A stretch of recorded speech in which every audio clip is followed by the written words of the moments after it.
नमस्कार विद्यार्थी मित्रांनो, आजच्या व्हिडिओमध्ये आपण तुमच्या इयत्ता 10वीच्या हिंदी या पुस्तकातील पाठ क्रमांक पहिला भारत महिमा या पाठाचा स्वाध्याय हा बघणार आहोत। चला तर विद्यार्थी मित्रांनो, आता वेळ वाया न घालवता स्वाध्यायाला सुरुवात करूया। प्रश्न पहला, सूचना के अनुसार कृतियाँ कीजिए। मतलब यहाँ पे हमें कोई सूचना दी गई है, उसके तहत हमें हमारे कार्य करने हैं। जैसे निम्नलिखित पंक्तियों का तात्पर्य लिखिए, म्हणजे खालील जे वाक्य आहेत त्यांचा अर्थ आपल्याला लिहायचा आहे। पहली पंक्ति, कहीं से हम आए थे नहीं। उत्तर, हम भारतवासी किसी अन्य देश से आकर यहाँ नहीं बसे, हम यही के निवासी हैं। सभ्यता के प्रारंभ से हम यही रहते आए हैं, असा त्याचा अर्थ होतो। पुढे, वही हम दिव्य आर्य संतान, याचा अर्थ भारतवासी आर्य थे और हम उन्हीं आर्यों की दिव्य संतान है। पुढचा प्रश्न, प्रश्न क्रमांक 2, उचित जोड़ियाँ मिलाइए। मतलब यहाँ पे कुछ शब्द दिए गए हैं, उनमें से जोड़ियाँ हमने बनानी है, जैसे कि अ और आ। ठीक है, चला तर मग बघूया उत्तर।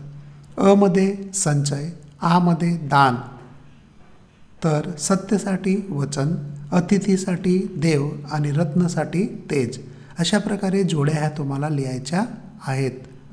पुढचा प्रश्न, प्रश्न क्रमांक 3, कविता में प्रत्युत 2 धातुओं के नाम लिखिए।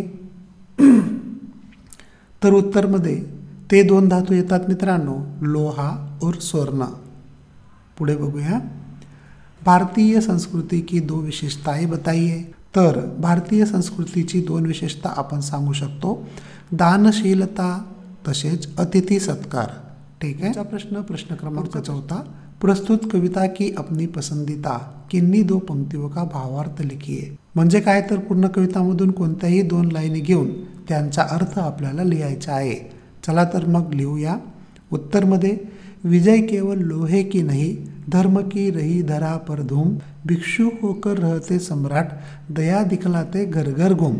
याचा अर्थ आता आपल्याला लिहायचा आहे तो असा, भारतीयों ने शस्त्रों के बल पर दूसरे देशों को नहीं जीता, बल्कि उन्होंने प्रेम भाव से लोगों के हृदय जीते हैं। भारत में प्राचीन काल से ही लोगों के मन में धर्म की भावना रही है। यह वर्धमान महावीर और गौतम बुद्ध जैसे त्यागी धर्म पुरुष हुए हैं, जिन्होंने अपना विशाल साम्राज्य छोड़कर भिक्षु का स्वरूप धारण किया और घर घर घूमकर लोगों का कष्ट दूर करने का प्रयास किया, धर्म का प्रचार किया। पुढचा प्रश्न, प्रश्न 5, निम्नलिखित मुद्दों के आधार पर पद्य विश्लेषण कीजिए। तर इथं काही मुद्दे दिलेले आहेत, जसे की रचनाकार का नाम, रचना का प्रकार, पसंदीदा पंक्ति, पसंदीदा होने का कारण, रचना से प्राप्त संदेश। चला तर मग विश्लेषण लिहूया। पहिले, रचनाकार का नाम जयशंकर प्रसाद, तसेच रचना की विधा कविता है। पसंदीदा पंक्ति, यो तम पुंजम हुआ तब नष्ट, अखिल संस्कृति हो उठी अशोक। तर पंक्तियाँ पसंद होने का कारण क्या है? तर उत्तर में लिहायचं है, हम भारतीयों ने पूरे विश्व में ज्ञान का प्रसार किया, जिसके कारण समग्र संसार अलौकिक हो गया, अज्ञान रूपी अंधकार का विनाश हुआ और संपूर्ण सृष्टि के सभी दुख शोक दूर हो गए।